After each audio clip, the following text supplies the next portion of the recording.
Ton cœur dut s'arrêter et j'élève ma voix, le fruit de mes lèvres comme un chant d'amour pour toi.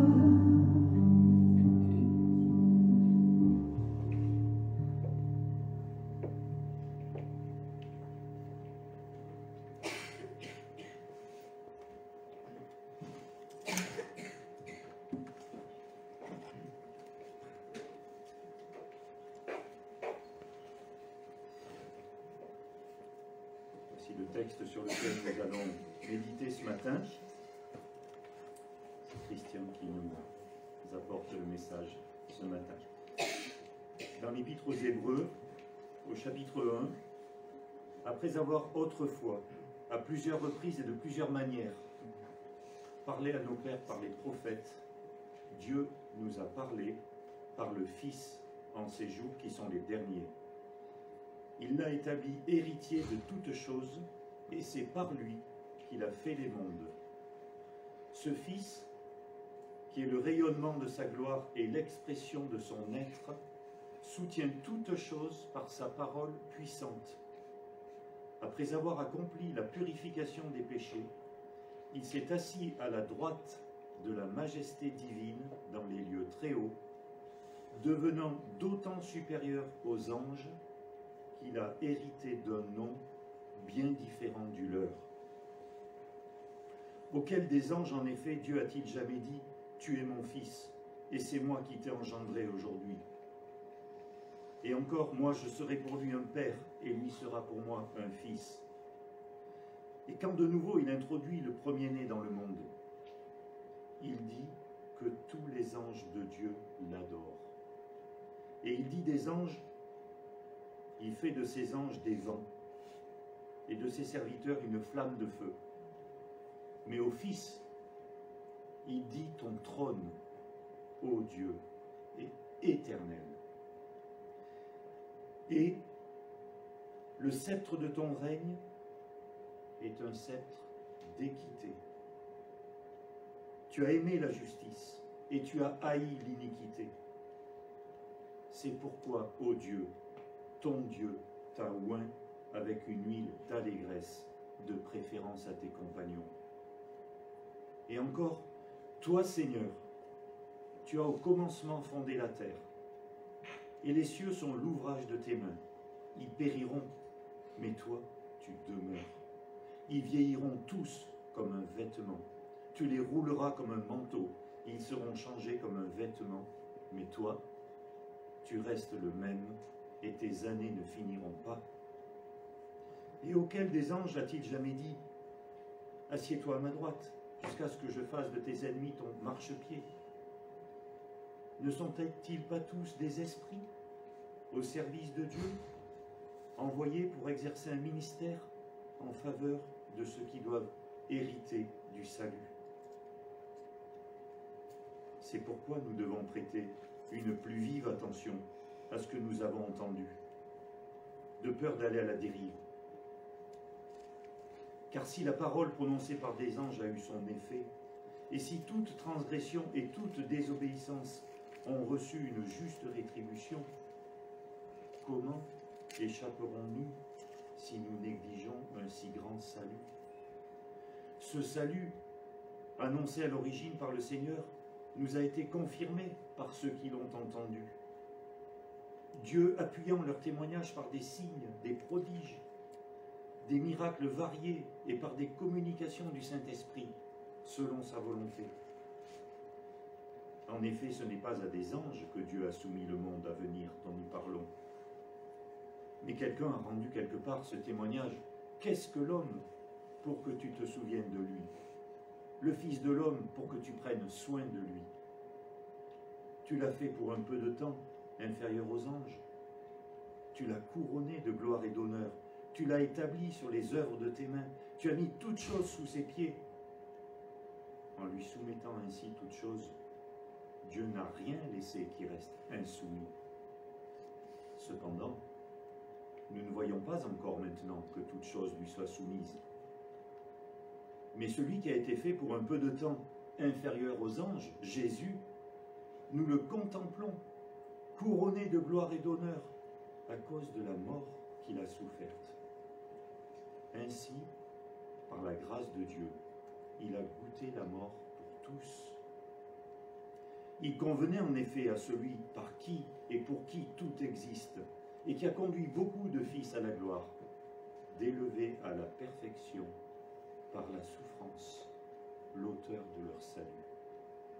Car celui qui sanctifie et ceux qui sont sanctifiés sont tous issus d'un seul. C'est la raison pour laquelle il n'a pas honte de les appeler frères. Lorsqu'il dit « J'annoncerai ton nom à mes frères, je te louerai au milieu de l'assemblée. Et encore, je placerai ma confiance en lui.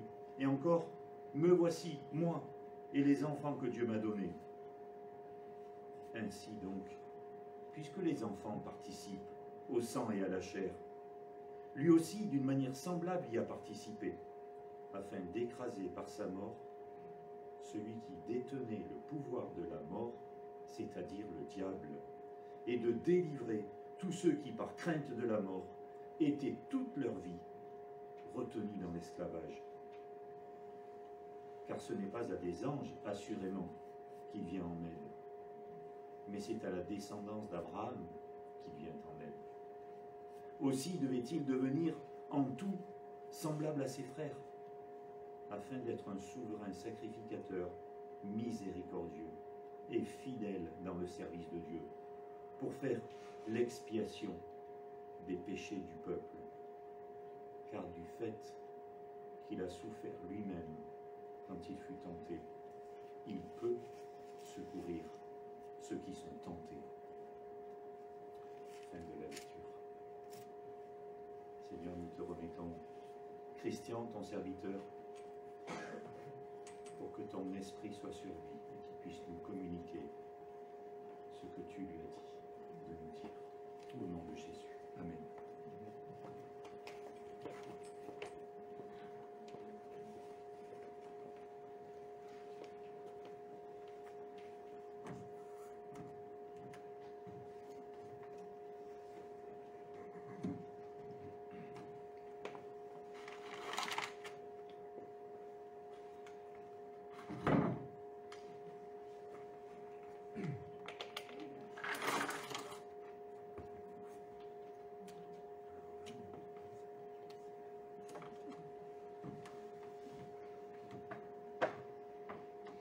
Bonjour à tous.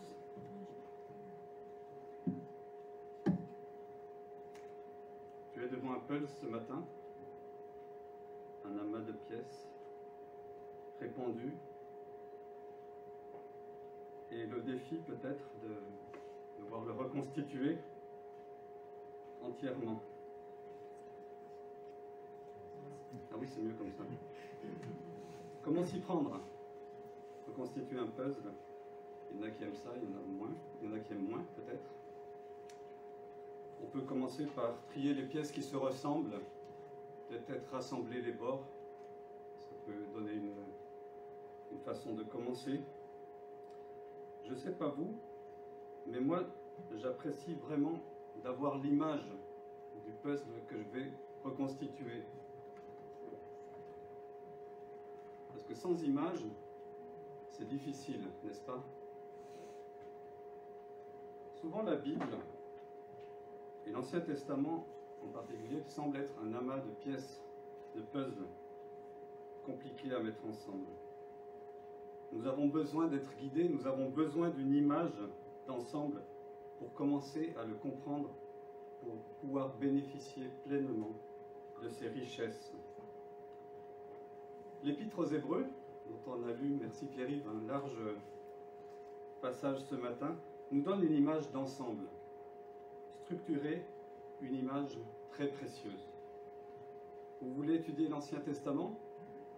Il existe bien sûr bien des outils pour le faire, mais dans la Bible, l'Épître aux Hébreux est une très bonne première lecture. En 13 chapitres, vous avez 86 références directes à l'Ancien Testament, plus toute la structure du système des sacrifices, et est présentée également la personne de Jésus déjà annoncés dans l'Ancien Testament. Alors je vous rassure, ce matin, on ne va pas tout lire. D'ailleurs, la lecture a été faite. Mais ce que je vous propose ce matin, c'est vraiment une courte exploration avec un but très pratique, nous encourager et fortifier notre foi. Et pour le faire, je vais t'adresser cette question essentielle, qui est le personnage principal de l'histoire de ta vie. C'est une étrange question dans un sens, n'est-ce pas? Mais c'est une question essentielle. Et c'est, je pense, face à cette question que les chapitres 1 et 2 d'Hébreux nous placent ce matin. Ce texte nous invite à considérer Jésus, Dieu révélé, maître de l'univers, auteur du salut, pour lui donner la place qui lui revient. Ce message va être divisé en trois points. Premièrement, une révélation, Dieu a parlé. Deuxièmement, un avertissement, puisque Dieu a parlé, prenez garde. Et troisièmement, une solution face à nos échecs, face à notre faiblesse. Considérons Jésus. Dieu a parlé. Après avoir autrefois, à plusieurs reprises et de plusieurs manières, parlé à nos pères par les prophètes, Dieu nous a parlé par le Fils en ces jours qui sont les derniers. Il l'a établi héritier de toutes choses, et c'est par lui qu'il a fait les mondes. Dieu a parlé par le Fils en ces jours qui sont les derniers. Déjà rien que dans ce commencement, je réalise que ce message s'adresse à toi et s'adresse à moi. Pourquoi? Parce que les jours qui sont les derniers, mes amis, eh bien on y est encore.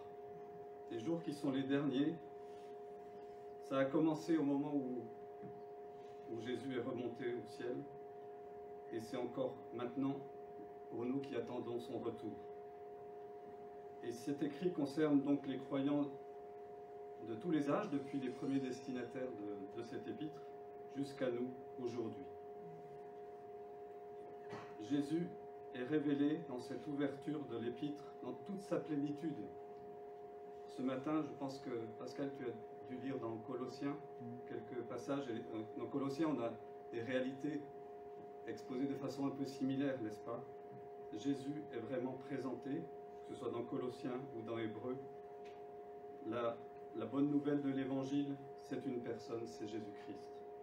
C'est le dernier mot de Dieu, le point culminant de la révélation. Vous voyez plutôt, il est indiqué qu'il est héritier de toutes choses, Dieu créateur, rayonnement et expression de la gloire du Père, Dieu de providence qui soutient l'univers, auteur du salut des hommes pécheurs, assis à la droite du Père, supérieur aux anges. Tout ça tient en 4 versets de ce court prologue d'Hébreux. Et le reste de l'épître va développer la révélation de l'œuvre du Fils avec ce contexte de l'ancienne alliance en toile de fond, l'image qui va se déployer. Tout ça doit nous conduire déjà à ce point-là, à considérer, à contempler, adorer Jésus. Nous n'avons pas épuisé toutes ses ressources, loin de là. Christ peut tenir et tiendra ses promesses, car il peut tout nous donner, il possède tout. Autrefois annoncé par les prophètes et manifesté par les anges, être élevé en gloire, et maintenant par le Fils incarné, élevé en gloire, au-dessus des anges. On a ce long passage sur les anges qui est très intéressant, peut-être un petit peu obscur pour nous. C'est comme si on avait ici un discours de Dieu à travers une compilation de psaumes qui tous concernent David et sa dynastie. Ces paroles expriment la majesté et la royauté du Fils de Dieu devant les anges et devant les hommes. C'est un peu le développement des paroles de Dieu qu'on voit dans l'Évangile quand, au moment du baptême de Jésus, de sa transfiguration, il dit « Ceci est mon Fils bien-aimé, écoutez-le ». Et là, il le dit de façon beaucoup plus développée. Jésus est supérieur aux anges. Jésus est supérieur à tous les êtres célestes créés. Il faut savoir que les anges sont très présents, bien sûr, dans la révélation de l'Ancienne Alliance. On peut les voir dans presque tous les livres de la Bible, en commençant par le Pentateuque. Ils étaient aussi très présents dans la littérature juive intertestamentaire. Et c'est ça qui peut peut-être expliquer l'insistance de l'auteur aux Hébreux auprès de ces chrétiens d'origine juive, qui a été baigné dans cette culture. Vous pensez beaucoup aux anges, semble-t-il leur dire, vous les admirez, mais sachez pourtant que Jésus est bien différent, Jésus est supérieur à eux. Ce sont des créatures au service de Dieu qui sont présentes tout au long de la Bible. Messagers de Dieu, son bras armé pour intervenir en faveur de son peuple élu. Je pense à l'épisode d'Élisée avec son serviteur dans Samarie assiégée par l'armée syrienne. Et Élisée prie en faveur de son serviteur pour que ses yeux soient ouverts sur les réalités invisibles. Et le serviteur voit alors l'armée des cieux qui elle-même encercle l'armée de Syrie. Et Jésus lui-même à la croix, a-t-il dit, aurait pu convoquer une armée d'anges et être délivré, renoncer à nous sauver. Et il ne l'a pas fait. Mais cette armée invisible est bien là, au service du Dieu Tout-Puissant. Ce qui nous amène au deuxième point. Prenez donc garde, il y a un avertissement qui est ici. Cet avertissement est même une forte interpellation au début du chapitre 2. Ne pas se laisser emporter loin des choses entendues. Ici, l'auteur utilise un argument a fortiori. Considérez la parole des anges, elle a eu son effet, elle a été puissante. Les anges ont porté le message, l'autorité de Dieu. Ils ont été puissants pour appliquer le jugement de Dieu. On voit ça dans bien des passages de l'Ancien Testament. Et donc, à combien plus forte raison, maintenant que le Fils de Dieu est révélé, la parole du Fils de Dieu doit être prise au sérieux. Il revient, il va revenir pour un jour de délivrance pour ceux qui lui appartiennent, mais ce sera aussi un jour de terreur pour ses ennemis. Et il y a des passages dans la Bible que nous aimerions passer sous silence. Mais qu'en est-il de chacun de nous ce matin?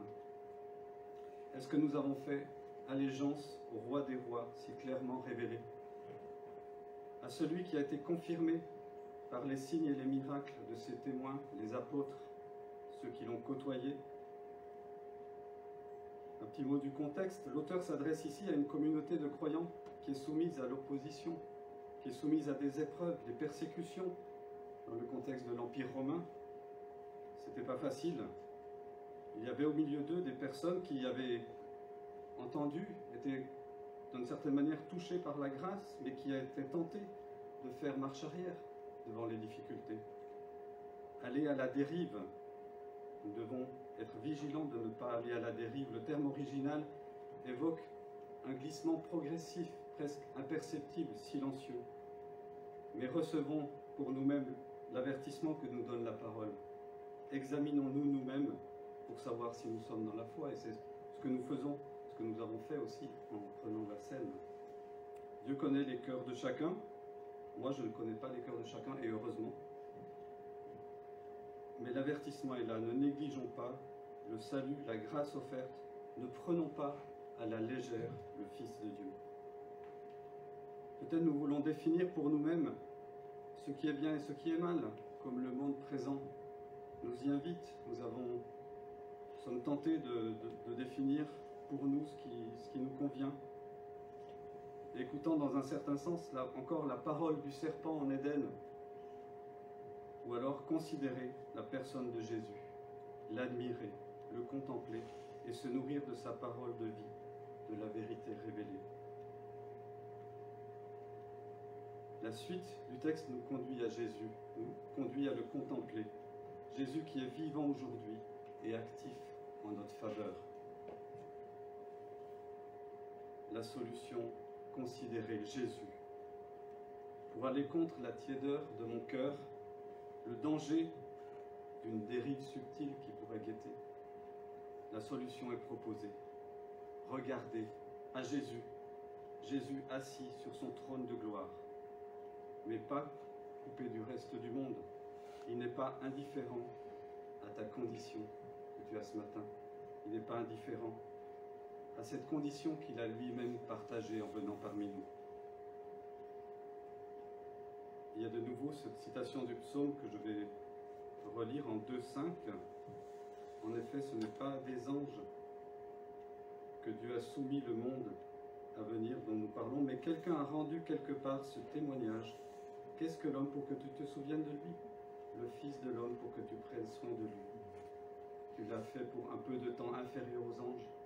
Tu l'as couronné de gloire et d'honneur. Tu l'as établi sur les œuvres de tes mains. Tu as mis toutes choses sous ses pieds. Jésus, dont il est question ici dans le psaume 8 qui est cité, est le chef de file de l'humanité. Il est notre représentant. Le psaume 8 parle d'un homme humilié, mais conquérant. Il a été pour un temps inférieur aux anges. Maintenant, la question est réglée, on l'a vu tout à l'heure. Et il règne aujourd'hui au-dessus de tout ce qui peut être nommé. Contemplons Jésus, adorons-le. Adorons-le non seulement dans la louange communautaire le dimanche matin, mais adorons-le chaque jour dans nos cœurs. Cependant, nous ne voyons pas encore que tout lui est soumis. Il y a comme une ombre au tableau ici. Et nous sommes dans cette tension entre le déjà du salut et le pas encore tout à fait réalisé. On sait ces choses, mais aujourd'hui on ne le voit pas. La victoire est déterminante. La victoire à la croix était décisive, mais tout n'est pas encore pleinement réalisé. En attendant, nous prions que ton règne vienne. C'est une phrase importante de la prière de Notre Père.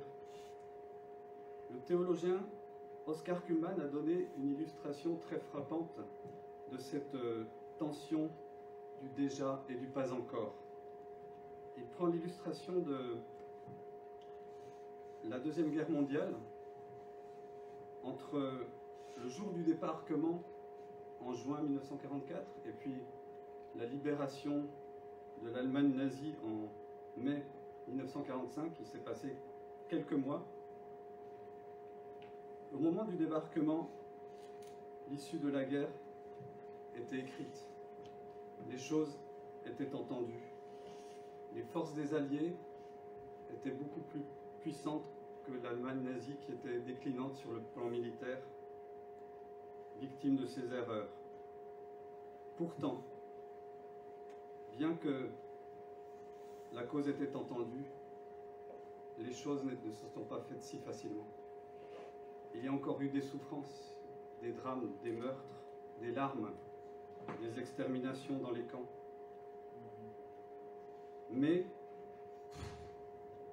il y avait, on ne savait pas combien de temps ça allait prendre, mais un peu moins d'un an plus tard, l'Allemagne nazie a capitulé. Nous sommes un peu dans une situation similaire. Jésus a vaincu, le débarquement a eu lieu, et un jour, nous avons cette certitude que la libération sera là complète, achevée. C'est une certitude. Mais en attendant, nous y sommes, n'est-ce pas? Et c'est pour ça que le verset 2 termine, le chapitre 2, pardon, termine au verset 10 à 18 sur ce que fait Jésus maintenant. Maintenant, sachant que la guerre n'est pas terminée pour nous, qu'est-ce qu'il fait? Il est au ciel et comment il agit envers nous. Jésus est roi, il est fils de Dieu par conquête également. Par la grâce de Dieu, il a goûté la mort pour tous. Il est notre substitut devant le Père et à ce titre, il intercède pour nous. Dieu nous voit saints et purs à travers lui, à travers sa justice. Au point nous a-t-il dit que Jésus n'a pas honte de nous appeler frères. Alors peut-être ce matin, il voit Richard et il dit à son père, tu vois, c'est mon frère, ses péchés sont pardonnés, étends envers lui ta miséricorde, viens à son secours. Peut-être il voit Joël, et puis il dit, tu vois, c'est Joël, c'est ma sœur, ses péchés sont pardonnés, étends vers elle sa miséricorde et viens à son secours. Jésus intercède, agit pour nous aujourd'hui. Un deuxième encouragement qui devrait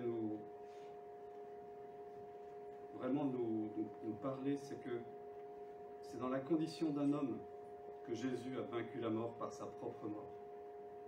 C'est dans la condition d'un homme qu'il a écrasé notre ennemi, notre harceleur, le diviseur, le séducteur du monde, le père du mensonge, le diable.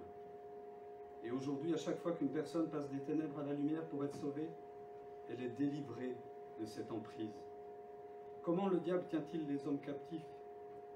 Par le pouvoir du péché et la crainte de la mort. C'est ce qui nous est dit ici. Jésus a réglé ce double problème. Nous pouvons nous en saisir par la foi et fixer les regards sur le libérateur, nous abreuver de sa parole, l'implorer dans nos prières. Il nous écoute, il nous vient en aide. Souverain sacrificateur parfait, semblable à nous, sauf le péché, mais sujet à la souffrance, à la tentation, il vient au secours de ceux qui sont tentés, de ceux qui sont éprouvés. J'entendais récemment à la radio le témoignage rapporté par une journaliste qui avait interviewé une femme afghane dans le contexte actuel, tristement actuel du retour des talibans, et qui lui disait « J'imagine combien cela doit être difficile ». Et la femme lui avait répondu « Non, vous ne pouvez pas imaginer, vous ne pouvez pas comprendre ». Et cet échange-là m'a fait réfléchir, et je me suis dit « C'est vrai, je ne peux pas imaginer, je ne peux pas comprendre, moi, vraiment, toute la détresse, toute la souffrance du monde présent, et celle notamment de nos frères et sœurs qui sont dans les pays où ils subissent la persécution. Moi, je ne peux pas comprendre, mais Jésus, lui, il peut. Et n'est-ce pas là notre plus grand réconfort, même dans nos épreuves les plus douloureuses. Alors j'aimerais conclure en répétant la question: quel est le personnage principal de l'histoire de ta vie? As-tu fait allégeance au Fils révélé, au Sauveur du monde, Roi des rois? Et puis, voilà, le puzzle, peut-être on l'a commencé un petit peu. Peut-être, toi, ce matin, tu as l'impression d'être dans une voie sans issue. Peut-être ta vie est un peu aussi à l'image de ce puzzle, un amas de pièces difficiles à mettre ensemble. Confie-toi en Jésus ce matin. Il est en train de remettre les pièces de ta vie en place, même si tu ne le vois pas encore. Que le Seigneur vous bénisse. Amen.